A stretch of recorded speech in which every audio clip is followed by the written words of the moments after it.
नमस्कार विद्यार्थियों। कोटा विश्वविद्यालय कोटा के पाठ्यक्रमानुसार राजनीति विज्ञान विषय में जो कंसेप्ट निर्धारित किए गए हैं, बीए पार्ट सेकेंड ईयर का सेकंड पेपर पॉलिटिकल साइंस में भारतीय राज्य व्यवस्था। पिछले व्याख्यानों में हमने भारतीय संविधान प्रस्तावना आदि के बारे में अध्ययन किया था। उसी पाठ्यक्रम के क्रम में अगला जो आज का हमारा बिंदु है वह है मूल अधिकार। अंग्रेजी में इनको बोलते हैं फंडामेंटल राइट। मूल अधिकार और मौलिक अधिकार, अक्सर इन दोनों में कभी कभी ऐसा अंतर दिखाई देता है कि ये शब्द अलग है तो इसका मतलब इनका अर्थ भी अलग होगा। तो ये स्पष्ट होना चाहिए अपने स्मृति में कि मूल और मौलिक दोनों ही समानार्थी हैं, क्योंकि मूल अधिकार या मौलिक अधिकार जो अलग अलग जैसे मूल और मौलिक का शब्द वर्णन मिलता है तो दोनों का समानार्थी है। मूल कर्तव्य के नाम से थोड़ा सा यहाँ कन्फ्यूजन सा बच्चों के दिमाग में उत्पन्न हो सकता है कि मूल अधिकार मूल कर्तव्य, लेकिन मूल और मौलिक का अर्थ एक ही है। हालांकि मूल कर्तव्यों को हम मौलिक कर्तव्य नहीं कह सकते हैं, क्योंकि उनके लिए मूल कर्तव्य ही शब्द समुच्चय दिया गया है।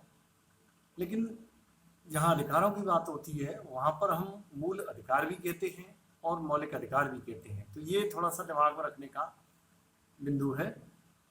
देखिए, बात है मूल अधिकार की, फंडामेंटल राइट की, तो ये बात निश्चित है कि मनुष्य जब पैदा होता है तो वह जन्म से ही कुछ जीवन से संबंधित आवश्यकताओं को महसूस करता है कि भाई मेरा जन्म हुआ है तो स्वाभाविक है कि मेरे को एक ऐसा परिवेश मिले, मात्र पितृ की तरफ से, जैसे कि प्रारंभिक अवस्था में शैशवावस्था में बालक को दूध पीने की आवश्यकता होती है, तो वह उसके जन्म से लेके और जीवन के अंतिम पड़ाव तक अधिकारों के लिए वह चिंतित रहता है, लड़ता रहता है। और अधिकारों का अर्थ यहाँ मनुष्य के विकास के मार्ग को प्रशस्त करना है।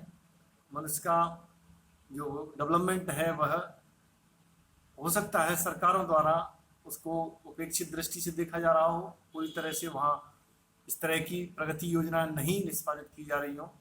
तो ऐसी अवस्था में सरकारों के विरुद्ध अक्सर जनता द्वारा या व्यक्ति द्वारा अधिकारों की डिमांड की जाती है। अधिकारों का इतिहास बहुत पुराना रहा है। देखिए, अर्थ के स्वरूप में हम इसका जब विश्लेषण करते हैं तो वो है वे अधिकार जो व्यक्ति के जीवन के लिए मौलिक तथा अनिवार्य रूप से होने के कारण संविधान द्वारा नागरिकों को प्रदान किए जाते हैं और जिन अधिकारों में राज्य द्वारा हस्तक्षेप नहीं किया जाता। यानी ये हस्तक्षेपनीय है। एक तो हस्तक्षेपनीय, हस्तक्षेप करने योग्य, एक हस्तक्षेप, किसी भी प्रकार का इंटरफेयर राज्य द्वारा इनमें नहीं किया जाएगा, क्योंकि इनका सीधा संबंध जीवन से है, मनुष्य के विकास से है, कल्याण से है। तो सामान्य अर्थ इसका ये स्पष्ट होता है। अब बात आती है मैग्ना कार्टा की, अधिकार पत्र की। तो उसमें जो बात कही गई है वह है न्याय अथवा अधिकार प्रत्येक व्यक्ति को दिए जाएंगे, इनमें किसी प्रकार का विलंब नहीं होगा और न इनका क्रय भी किया जाएगा। ये घोषणा पत्र में इस तरह से लिखा गया है।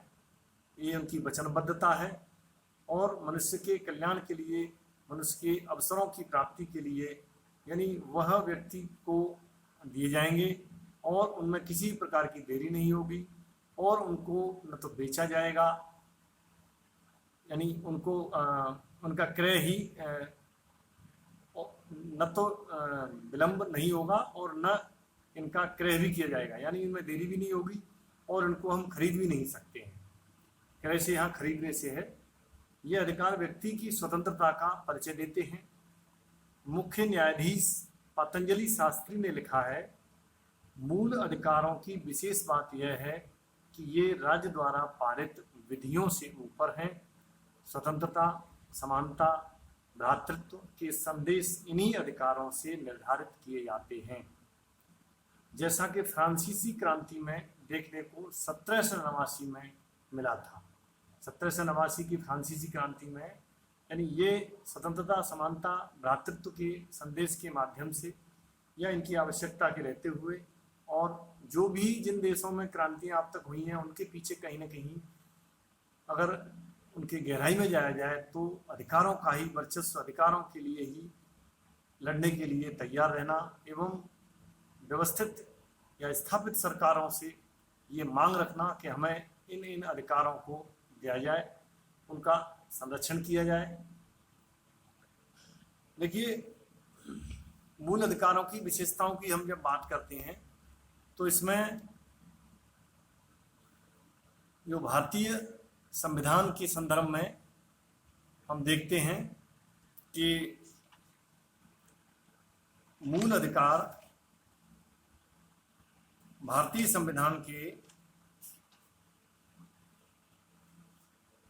प्रलेख हैं, लेख हैं, अनुच्छेदों में ये वर्णित हैं।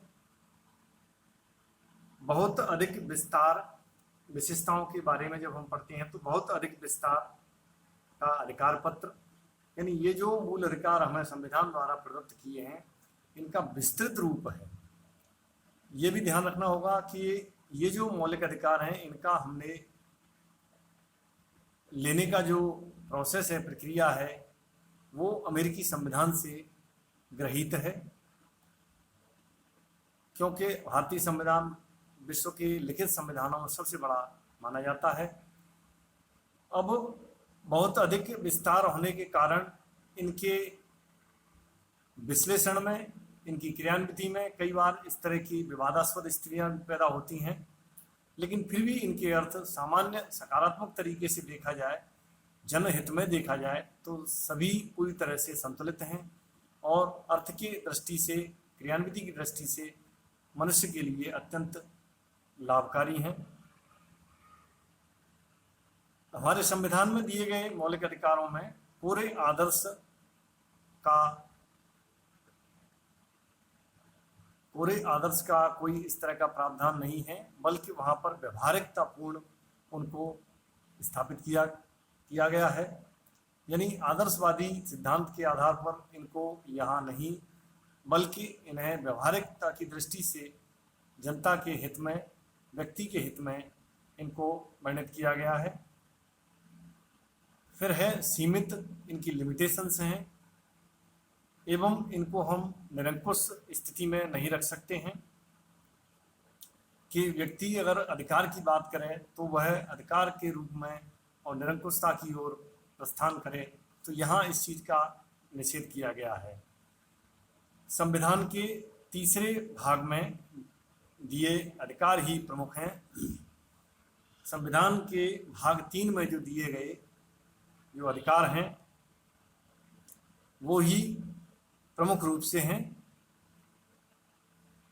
अधिकारों के संरक्षण की हम जब बात करते हैं तो इनके लिए जो 32वां अनुच्छेद है, संवैधानिक उपचारों का अधिकार, रेमेडी कॉन्स्टिट्यूशनल, संवैधानिक उपचारों का अधिकार, राइट टू रेमेडी कॉन्स्टिट्यूशनल। तो इस तरह से इसमें जो उपबंध दिए गए हैं वो इन सभी अधिकारों की सुरक्षा के लिए, संरक्षा के लिए अत्यंत आवश्यक माने हैं। अब इनका हम देखते हैं कि अमेरिकी संविधान का स्रोत इन अधिकारों की प्रकृति को सुनिश्चित करता है, यानी स्वरूप की दृष्टि से हमने जो ग्रहण किए हैं वो अमेरिकी संविधान से किए गए हैं। संविधान के भाग 3 में अनुच्छेद 12 से 35 तक 6 प्रकार के मूल अधिकारों का वर्णन है।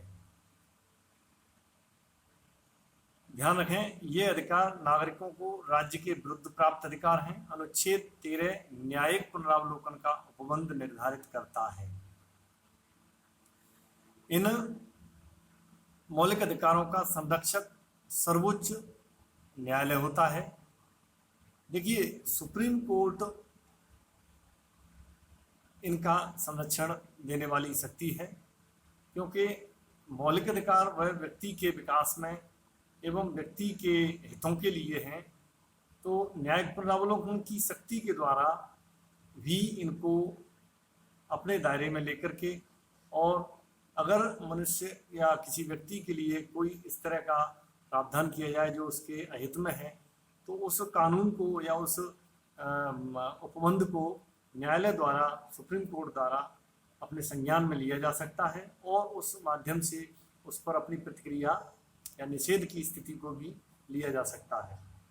तो इस तरह से ये जो संविधान का मूल अधिकार का अर्थ, प्रकृति या उसकी विशेषताओं के बारे में हमने अध्ययन किया। अगला हम इसके अगले क्रम में इनके जो मूल रूप से जो वर्णित हैं उन अधिकारों की बात करेंगे। धन्यवाद।